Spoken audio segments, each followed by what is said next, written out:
નામ ખંડુભાઈ ગુલાબભાઈ પટેલ છે।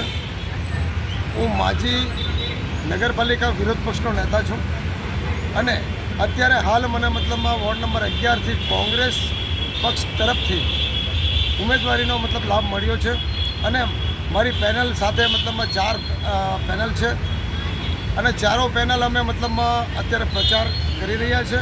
પ્રચાર દરમિયાન અમને પબ્લિકનો સારો પ્રતિસાદ મળી રહ્યો છે, કારણ કે જે જગ્યાએ અમે પ્રચાર કરવા નીકળ્યા છે એ ખરેખર ઓલરેડી મારા માટે નવો વોર્ડ છે અને જે જે જૂનો વોર્ડ હતો અમારો 6 અને એ લોકોનો 12 હતો, એ બંને મળીને સમજો કે બનાવ્યો વોર્ડ નંબર 11।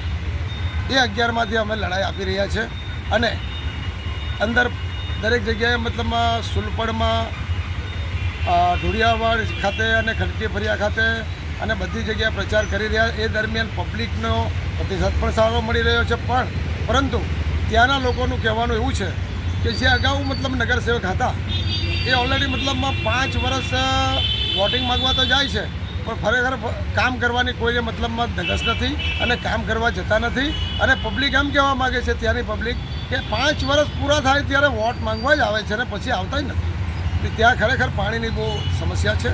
પાણી કોઈ જગ્યાએ લાઈન જ નથી અને આમ જોવા જાય તો ગટર લાઈન નથી, સ્ટેટ લાઇટ નથી અને સમજો કે રોડ રસ્તાથી બધું જ નથી ને આરોગ્ય ખાતા ખરેખર આરોગ્ય ખાતા એકદમ નિષ્ફળ છે।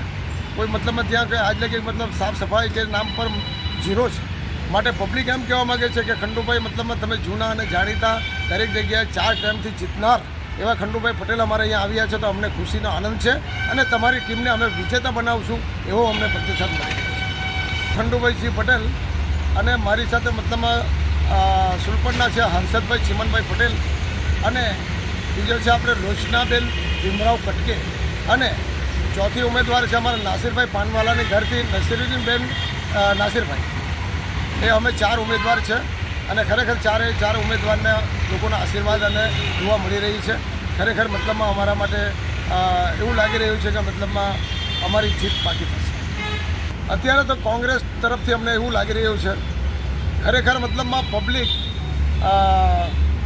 હેરાન પરેશાન છે દરેક વોર્ડમાં, કારણ કે ટેક્સની મારામારી, મોંઘવારીની મારામારી, હાલે સિલિન્ડર નથી મળી રહ્યા, હાલે દરેક વસ્તુમાં ચોમાસા દરમિયાન કેટલા લોકો ખાડામાં પડીને લોકોની જાન ગુમાવી રહ્યા હતા અને લોકો ખરેખર આ વખતે કંઈ બદલાવ લાવવાનો વિચાર કરી રહી છે પબ્લિક અને જનતા। આ વાપીની જનતા એમ કહેવા માગે છે અને જનતા એવી બધી જગ્યાએથી એવું પ્રતિસાદ મળી રહ્યો છે કે ખરેખર બદલાવ ચાહે છે જનતા, અને આ વખતે ખરેખર જનતા બદલાવ લાવીને બતાવશે એવી અમને આશા છે।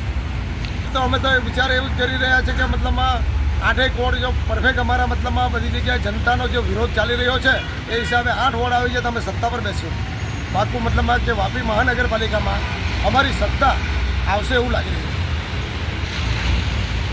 આશા તો માણસોને કોઈ પણ પક્ષને વધારે હોય, પણ સત્તા પર અમે ચોક્કસ આવશું એવું લાગી રહ્યું છે। અમારે કોંગ્રેસની ટીમ અને કોંગ્રેસના પરિવાર દરેક ખૂબ જીવજાનથી મહેનત કરી રહ્યા છે। અમે હાલે અમારા મહેશભાઈ સેવંતીલાલ શાહ પણ મહેનત કરી રહ્યા છે, એ અમારા શહેર પ્રમુખ છે। માજી પ્રમુખ અમારા નિમેશ વસી સાહેબ પણ મહેનત કરી રહ્યા છે, પીરુભાઈ મકરાણી પણ મહેનત કરી રહ્યા છે ને દરેક અમારા સમજો કે હાથે જોડાયેલા દરેક કમિટીના મેમ્બરો અને હોદ્દેદારો ખૂબ મહેનત કરી રહ્યા છે। ખરેખર સત્તાની નજીક અમે પહોંચશું એવું લાગી રહ્યું છે।